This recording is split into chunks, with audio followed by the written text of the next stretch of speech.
வணக்கம் நண்பர்களே. ஐபிஎல் என்ற மாபெரும் கிரிக்கெட் திருவிழா ஆரம்பிக்க இன்னும் சரியாக 4 நாட்களே இருக்கின்றன.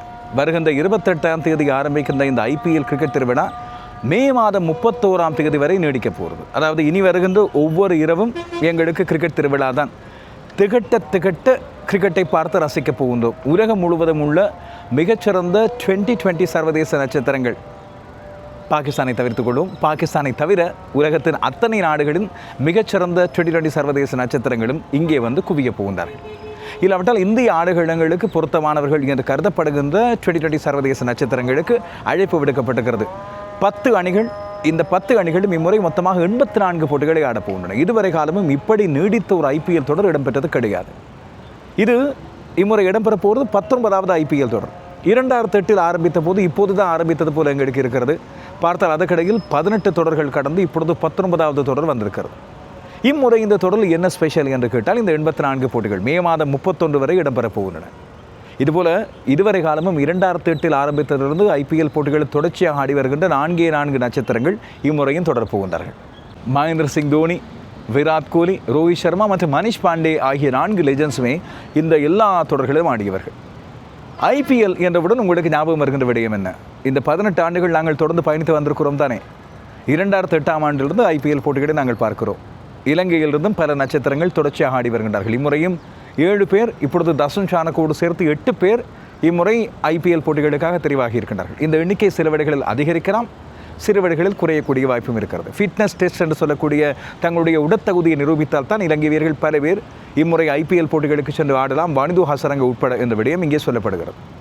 இந்த 2008 இந்த ஐபிஎல் ஆரம்பித்த கதை மிக சுவாரஸ்யமானது. உண்மையில் ஐபிஎல்லாக இது ஆரம்பிக்கவில்லை. ஐபிஎல்லின் தந்தை யார் என்று கேட்டால் லலித் மோடியை சொல்வார்கள். அவர்தான் சிந்தனை சிற்பி. லலித் மோடி தான் கிரிக்கெட்டிலே இந்த ஐபிஎல்லை வணிக ரீதியான வெற்றிகரமான ஆட்டமாக கொண்டு வந்தவர். அந்த கால பிசிசிஐயில் அப்போது ஜக்மோகன் டால்மியா இந்திய கிரிக்கெட் சபையின் தலைவராக இருந்திருந்தார். லலித் மோடி இதை கிரிக்கெட்டுக்குள் உருவாக்கி வெற்றிகரமாக லாபம் ஈட்டக்கூடிய ஒரு முறையாக கொண்டு வரலாம் என்று சொல்லியிருந்தார். உண்மையில் லலித் மோடி அவ்வாறு தானாக உருவாக்கி கொண்டதல்ல இந்த ஐபிஎல், இந்தியன் பிரீமியர் லீக். இது உண்மையில் இந்தியன் கிரிக்கெட் லீக் என்ற ஒன்றிலிருந்து உருவப்பட்டது என்பதுதான் பல பேரும் அறியாத, இல்லாவிட்டால் சில பேர் மட்டும் அறிந்த, இன்னும் பல பேர் மறந்து போன ஒரு விடயம். நான் இந்த ஐபிஎல் தொடர் இடம்பெற்று கொண்டிருக்கும் போதே ஐபிஎல்லை பற்றிய முன்னைய காலத்தின் சில சுவாரஸ்யமான கதைகள், சில ரகசியங்கள் மட்டுமில்லாமல் இந்த ஐசிஎல் என்று சொல்லக்கூடிய இந்தியன் கிரிக்கெட் லீகின் வரலாறு, அதில் இடம்பெற்றிருந்த சில மறக்க முடியாத வீரர்கள், எவ்வாறு ஒரு புலமைசார் சொத்து ஒன்று, கிரிக்கெட் சம்பந்தப்பட்ட மிக லாபம் ஈட்டக்கூடிய ஒரு ஃபார்முலா ஒன்று எப்படி திருடப்பட்டு இல்லாவிட்டால் பலவந்தமாக பறித்தெடுக்கப்பட்டு இந்திய கிரிக்கெட் சபையின் உரிமையாக்கப்பட்டது என்ற விடயத்தையும் கொண்டு வருகிறேன். மறக்காமல் நீங்கள் ஞாபகப்படுத்துவீர்கள் என்று சொல்லி எனக்கு தெரியும். நான் மறந்தாலும் நீங்கள் ஞாபகப்படுத்துவீர்கள் என்று சொல்லியும் எனக்கு தெரியும். இந்த ஐபிஎல் தொடர் பற்றி நாங்கள் பல்வேறு விடயங்களை பேச இருக்கிறது. ஐபிஎல் அணிகளின் பலவீனங்கள், ஆடப்போகின்ற வெளிநாட்டு வீரர்கள், அதுபோல் இந்திய உள்நாட்டு நட்சத்திரங்கள், இளைய நட்சத்திரங்கள் யார் யார் போன்ற பல்வேறு விவரங்களை நாங்கள் இந்த காணொளிகளில் பேசுவோம். இந்த முதல் காணொளி ஒரு சில முக்கியமான நொஸ்டால்ஜிக் விடயங்களை ஞாபகப்படுத்தக்கூடிய, அதாவது நாங்கள் மறக்காத ஐபிஎல்லோடு சம்பந்தப்பட்ட எங்களது ஞாபகத்திலே நின்று நிலைநாடுகின்ற பல்வேறு விடயங்களை பகிர்ந்து கொள்ள வேண்டும் என்று யோசித்தேன். அதில் மிக முக்கியமான ஒன்று, இந்த ஐபிஎல் தொடர் 18 தடவைகள் இடம்பெற்றுகின்ற வேளையில் இப்போது 10 அணிகள் ஆடுகின்றன. பல அணிகள் வந்து போகியிருந்தன. நீங்கள் ஆரம்பத்திலேயே சொல்லுங்கள், இதுவரை காலமும் ஆடிய ஐபிஎல் அணிகளில் உங்களுக்கு மிக பிடித்த அணி என்று நீங்கள் நினைக்கின்ற அணி அது. அந்த அணி சில வேளைகளில் இப்போதும் ஆடிக்கொண்டிருக்கலாம், இல்லாவிட்டால் பெயர் மாறி இருக்கலாம், இல்லாவிட்டால் இப்பொழுது ஆடாமலே போயிருக்கலாம். Kochi tuskers, Kerala, Pune warriors, Deccan chargers போன்ற அணிகள் இப்பொழுது இல்லை. அவர்கள் வழக்கொழிந்து போனார்கள், இல்லாவிட்டால் அவர்கள் வேறு அணிகளாக மாறிப்போனார்கள். இப்போது 10 அணிகள். இந்த 10 அணிகளில் புதிதாக இணைந்து கொண்ட 2 அணிகள் தான் லக்னோ சூப்பர் ஜெயண்ட்ஸ் மற்றும் குஜராத் டைட்டன்ஸ். இந்த குஜராத் டைட்டன்ஸ் புதிதாக வந்தும் சாம்பியனும் ஆகியிருந்தது. இதுவரை காலமும் வெற்றிகரமான அணிகளாக சென்னை சூப்பர் கிங்ஸ் 5 தடவைகள், மும்பை இந்தியன்ஸ் 5 தடவைகள் ஐபிஎல் கிண்ணங்களை தமதாக்கி இருக்கின்றன. முதலாவது கிண்ணத்தை வென்றது ராஜஸ்தான் ராயல்ஸ். அதுக்கு பிறகு அவர்களுக்கு இதுவரை காலமும் இன்னும் ஒரு ஐபிஎல் கிண்ணத்தை வெல்லக்கூடிய வாய்ப்பு கிட்டவில்லை. கொல்கத்தா நைட் ரைடர்ஸ் இதுவரை 3 தடவைகள் ஐபிஎல் கிண்ணங்களை வென்றிருக்கிறது. முதலாவது பருவகாலத்தில் ஆடிய அணித்தலைவர்களை உங்களை ஞாபகப்படுத்த சொன்னால் பல பேர் மறந்து போயிருப்பீர்கள். அவர்களில் எல்லோருக்கும் இலகுவாக ஞாபகம் இருக்கக்கூடியவர் மகேந்திர சிங் தோனி. அவர் இப்போதும் சென்னை சூப்பர் கிங்ஸில் ஆடிக்கொண்டிருக்கிறார், ஆனால் தலைவராக இல்லை. சில வேளைகளில் இந்த 2026 வருது இறுதி கிரிக்கெட் பருவகாலமாக அமையலாம். ஆனால் வீரராக இல்லாமல் மென்டராக, ஆலோசகராக, பயிற்றுவிப்பாளராக இன்னும் பல்வேறு வடிவங்களில் அவர் சென்னை சூப்பர் கிங்ஸோடு தொடர வேண்டும் என்பது ரசிகர்களின் பெரும் எதிர்பார்ப்பு. இதுபோல் இந்தியாவின் அண்மைக்கால மிகப்பெரிய சிகரங்களில் 2 பேரான விராட் கோலியும் ரோஹித் சர்மாவும் தத்தம் அணிகளுக்காக இம்முறையும் களமிறங்குகின்றார்கள். 2 பேரும் இப்போது தலைவர்கள் கிடையாது. மும்பை இந்தியன்ஸின் மூத்த வீரர்களில் ஒருவராக ரோஹித் சர்மா, ராயல் சேலஞ்சர்ஸ் அணி கடந்த முறை சாம்பியனான அணியின் மிக முக்கியமான வீரர்களில் ஒருவராக விராட் கோலி. 2005 நியூசிலாந்திலும் இங்கிலாந்திலும், அப்போது நியூசிலாந்தில் மார்ட்டின் க்ரோவினாலும், இங்கிலாந்தில் அப்போதைய இங்கிலாந்து கிரிக்கெட் சபை தங்களுடைய 4 நாள் போட்டிகள், 50 ஓவர்கள் கொண்ட போட்டிகள், அதுபோல் 60 ஓவர்கள் போட்டிகளையும் அவர்கள் ஆடியிருந்தார்கள். 60 ஓவர்கள் பின்னர் 55 ஓவர்களாக மாற்றப்பட்டன. இந்த போட்டிகள் எல்லாம் கொஞ்சம் போர் அடிக்கின்ற வேளையில் தான் இந்த 2020 போட்டி என்ற ஒரு புதிய வடிவம், துரித கிரிக்கெட் வடிவம், ஃபாஸ்ட் ஃபுட் போல ஒரு துரித கிரிக்கெட் வடிவம் ஒன்று கொண்டு வரப்பட வேண்டும் என்று முடிவெடுக்கப்பட்டது. 2005 அங்கே உருவாகிய இந்த தொடரானது 2006ஆம் ஆண்டில் ICCனால் ஏற்றுக்கொள்ளப்பட்ட ஒரு கிரிக்கெட் வடிவமாக மாறிப்போனது. ஆனால் முதல் தடவையாக 2020 சர்வதேச போட்டிகளை ஆடிய வேளையில் எப்படி எந்த அணிகளும் சீரியஸாக எடுக்கவில்லை என்பதை பற்றி நாங்கள் கடந்த காலங்களில் நிறைய பேசியிருந்தோம். ஆஸ்திரேலியாவில் நியூசிலாந்து ஆடிய முதலாவது 2020 சர்வதேச போட்டி ஒரு கேளிக்கை போட்டி போல. நாங்கள் பொதுவாக இந்த கெட் டுகெதர்களில் ஆடுவோமே, இல்லாவிட்டால் அலுவலகங்களில் பாடசாலை பிரிவு விசாரங்களில் ஆடுவது போல ஒரு போட்டி, வேடிக்கை வினோத போட்டியாக ஆடியிருந்தார்கள். ஆனால் அது சர்வதேச போட்டியாக எண்ணிக்கொள்ளப்பட்டது. ஏன் 2007ஆம் ஆண்டு முதலாவது 2020 உலகக்கிடம் அவசரமாக தென்னாப்பிரிக்காவிலே ICCனால் ஏற்பாடு செய்யப்பட்ட வேளையில் 12 அணிகள் ஆடியிருந்தன. பல அணிகளும் அந்த ஃபார்மேட்டை பற்றி சரியான முறையில் புரிந்து கொள்ளாமலே எப்படி ஆடுவது, இது எப்படியான ஒரு போட்டி, அதுக்கு எப்படிப்பட்ட வீரர்கள் தெரிவு செய்யப்பட வேண்டும் என்று தெரியாமலே தத்தம் அணிகளை அனுப்பியிருந்தன. இந்தியா அதில் ஒருபடி மேலே போய் அந்த வேளையில் அப்போதுதான் 50 ஓவர்கள் கொண்ட உலகக்கிண்ண போட்டித் தொடரில் படுமோசமாக தோல்வியுற்று அவமானப்பட்டு ரசிகர்களின் கோபத்தை தேடிக்கொண்ட இந்தியா என்ன செய்தது?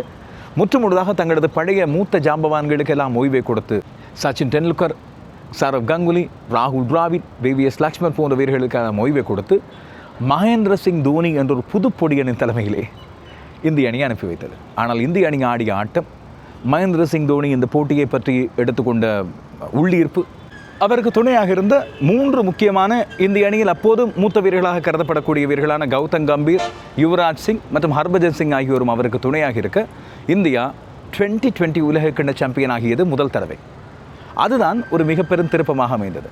1983ஆம் ஆண்டு எவ்வாறு இந்தியா 50 ஓவர்கள் கொண்ட உலகக்கிண்ணத்தை வென்றதன் காரணமாக இந்தியாவில் மட்டுமல்ல ஆசியாவிலே கிரிக்கெட் பரபரப்பு தொற்றியதோ, இது பாகிஸ்தான் மற்றும் இலங்கை ஆகிய அணிகளுக்கும் ஒரு தனியான உத்வேகத்தை கொடுத்து 92ஆம் ஆண்டு பாகிஸ்தான் உலக சாம்பியனாக, 96ஆம் ஆண்டு இலங்கை உலக சாம்பியனாக ஒரு அடிக்கலை நாட்டியதோ, அதன் அடிப்படையில் தான் 87ஆம் ஆண்டு உலகக்கிணம் ஆசியாவுக்கு வந்தது. அதே போல் இந்த 2007ஆம் ஆண்டு 2020 உலகக்கிணத்தில் இந்தியாவின் வெற்றி மிகப்பெரிய ஒரு புதிய பாய்ச்சலை கொடுத்தது, முக்கியமாக இந்தியாவுக்கு. உடனடியாகத்தான் இந்தியாவிலே ICL, இந்தியன் கிரிக்கெட் லீக் ஆரம்பித்து வைக்கப்பட்டது. அதைத் தொடர்ந்து அந்த வரவேற்பை பார்த்து அதை தாங்கள் எடுத்துக்கொள்ள வேண்டும் என்று யோசித்த BCCI, இந்திய கிரிக்கெட் சபை, லலித் மோடியின் தலைமையில் IPLக்கான தனி குழாம் ஒன்றை உருவாக்கி அதை IPL இந்திய கிரிக்கெட் சபையின் சொத்தாக மாற்றி IPL மூலமாக லாபம் ஈட்ட ஆரம்பித்தது. அந்த இந்திய கிரிக்கெட் அணியின் 2020 உலகக்கிண்ண வெற்றியோடு அப்படியே IPLக்கு கொண்டு வரப்பட்ட அந்த ஃபார்முலா இன்று வரை வெற்றிகரமாக போய்கொண்டிருக்கிறது. இந்தியா தான் முதலாவது இந்த பிரான்ச்சைஸ் தொடர் ஒன்றை வெற்றிகரமாக நடத்தலாம் என்பதை காண்பித்திருந்தது. இப்போது வரை இந்தியா தான் நம்பர் 1. உலகத்திலே அதிகமானோர் பார்க்கின்ற கிரிக்கெட் தொடர் மட்டுமல்ல, ஏனைய விளையாட்டுகளை கூட்டி கழித்து பார்க்கும் போதும் உலகத்தில் அதிகமானோரால் பார்க்கப்படுகின்ற 4வது பெருந்தொடராக இது மாறியிருக்கிறது, இந்தியன் பிரீமியர் லீக். இதன் காரணமாக தான் எக்கச்சக்க டிமாண்ட், பணம் கோடிகளில் புரள்கிறது. கோடி என்று வரும்போது சும்மா 1 கோடி 2 கோடி எல்லாம் கிடையாது, 1000 பல்லாயிரம் கோடிகளில் புரள்கிறது. உலகத்தின் பணக்கார கிரிக்கெட் சபையாக இந்தியா மாறியிருக்கிறது. ICC இப்பொழுது இந்தியாவுக்கு முன்னால் கைகட்டி நிற்கிறது. ஏனைய கிரிக்கெட் சபைகளும் இந்த IPL போட்டிகளை எதிர்பார்த்திருக்கின்றன. அதன் மூலமாக வருகின்ற வருவாயின் ஒரு சில பங்குகள் தங்கள் வீரர்கள் மூலமாக அந்தந்த கிரிக்கெட் சபைகளுக்கு போய் சேர்க்கின்றன. இந்த நெல்லு கிடைத்த நீர் வாய்க்கால் வழியோடி புல்லுக்கு வாங்கி பொசியுமாம் என்று தமிழில் சொல்லுகின்ற பழமொழி இந்த IPLஐ பொறுத்தவரையில் மிக பொருத்தமாக அமைகிறது. இதன் காரணமாக தான் எவ்வளவு வீரர்கள் தங்கள் நாடுகளிலிருந்து IPLக்கு செல்கின்றார்களோ அதை ஊக்குவித்து அனுப்பி வைக்கின்றார்கள். அப்படி அனுப்பி வைக்காவிட்டால் இன்னொரு சிக்கலும் இருக்கிறது. அந்த வீரர்கள் IPLஐ நாடி தங்களுக்கு நாட்டுக்காக விளையாடுவது, தத்தம் கிரிக்கெட் சபைகளுக்காக விளையாடுவது முக்கியமல்ல, மாறாக IPL மூலமாக ஆடும்போது தங்களுக்கான வளமான எதிர்காலம் இருக்கிறது என்று அவர்கள் மாறிக்கொண்டு விடுகின்றார்கள். பல பேர் ஓய்வை அறிவிக்கின்றார்கள், இல்லாவிட்டால் தங்களது முக்கியமான இடத்தை IPLக்கு வழங்கி விடுகின்றார்கள். முக்கியமாக மேற்கு இந்திய தீவுகள் வீரர்கள் இதற்கு மிகச்சிறந்த உதாரணம். தென்னாப்பிரிக்கா, நியூசிலாந்து, ஏன் ஆஸ்திரேலியாவின் ஒரு சில வீரர்கள், இலங்கை போன்ற, அதுபோல் இங்கிலாந்து போன்ற அணிகளின் வீரர்கள் கூட பல பேர் ஃப்ரீலான்ஸ் வீரர்களாக மாறுவதற்கு IPL தான் வித்திட்டது. இது சரியா தவறா என்று கேட்கலாம். உண்மையில் கிரிக்கெட்டின் தாற்பயங்களை இல்லாதொழித்ததில் IPLின் பங்கும், இந்த 2020 போட்டிகளுக்கான மோகத்தை உருவாக்கியது IPLின் பங்கும் இருக்கிறது. ஆனால் இது இந்த காலத்தில் தவிர்க்க முடியாத ஒன்று. டெஸ்ட் கிரிக்கெட் போட்டிகளில் ஆர்வம் குறைந்து வருகிறது என்று சொல்லி வந்தவர்களுக்கு IPL போட்டிகள் ஒரு புத்தூக்கத்தை கொடுத்தது. புதிய ஆர்வத்தை கொடுத்தது. ஆனால் இப்போது பார்த்தால் இந்த T20 போட்டிகளின் வளர்ச்சியும் அதீத ரசிகர்களின் விருப்பமும் கூடியதை அடுத்து டெஸ்ட் போட்டிகள் ஒரு பக்கம் தப்பித்துக் கொண்டது. அது இப்போதும் உலகத்தின் மிகச்சிறந்த கிரிக்கெட் தொடராக இருந்து கொண்டு தான் இருக்கும். கிரிக்கெட் போட்டிகளின் வகைகளில் டெஸ்ட் போட்டிகளுக்கு தனியான முக்கியத்துவம் இருக்கும். ஆனால் இந்த 2020 சர்வதேச போட்டிகளின் வளர்ச்சியின் காரணமாக அதிகமாக பாதிக்கப்பட்டதாக ஒரு நாள் போட்டிகள் இருப்பதாக நான் நினைக்கிறேன். இதுவும் IPL கொண்டு வந்திருக்கின்ற மிக முக்கியமான ஒரு தாக்கம். நீங்கள் என்ன சொல்கிறீர்கள்? IPLின் மறக்க முடியாத நினைவுகள், IPL கிரிக்கெட் போட்டிகளுக்கு கொண்டு வந்திருக்கின்ற சர்வதேச கிரிக்கெட்டில் கொண்டு வந்திருக்கின்ற மிக முக்கியமான தாக்கங்கள் ஆகியவற்றை பற்றி பேசிக் கொண்டிருக்கும் போது இந்த IPLில் புரியப்பட்ட சாதனைகள், இதுவரை இந்த 2026ஆம் ஆண்டு IPL தொடர் ஆரம்பிக்கும் வரை நிலைத்து நிற்கின்ற சாதனைகளை பற்றி நாங்கள் பேசாமல் இருக்க முடியாது. அந்த தரவுகள் சிலவற்றை பார்ப்போம். அதுக்கிடையில் உங்களிடம் ஒரு முக்கியமான கேள்வி. இதுவரை காலமும் நடைபெற்ற IPL போட்டிகளில் மிகச்சிறந்த போட்டியாக நீங்கள் கருதும் போட்டியது? அதுபோல் இதுவரை காலமும் IPL போட்டிகளில் ஆடிய வீரர்களில் மிகச்சிறந்த இந்த IPL போட்டிகளில் மறக்க முடியாத ஒரு வீரர், கோட் என்று சொல்லக்கூடிய வீரராக நீங்கள் யாரை சொல்வீர்கள்?